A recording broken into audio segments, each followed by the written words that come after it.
Баршаңызға сәлем. Сіздермен бірге бүгін қаймақ қосылған пирог дайындайтын боламыз. Бізге керекті ұн, ұнымызды еліктен өткізіп аламыз. Үстіне бір ас қасық қопсытқыш қосамыз. Оны да еліктен өткіземіз. Сармай қосамыз. Қолмен жақсылап езіп аламыз. Үстіне қант қосамыз. Бір жұмыртқа қосамыз. Ары қарай жұмсақ қамыр илейміз. Қамырымыздың бетін жауып 1 сағатқа тоңазытқышқа салып қоямыз.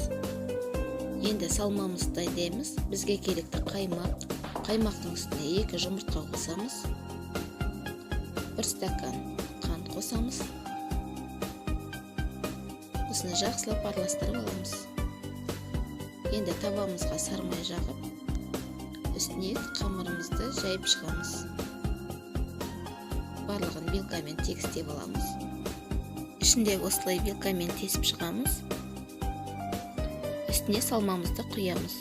180 градуста 25-30 минут пісіріп аламыз. Міне пирогымыз дайын болды. Өте жұмсақ, әдемі болып шығады. Достар, менің рецептіммен дайындап көріңіздер. Толық рецепті төменде қалдырып кетемін. Баршаңызға көп рахмет.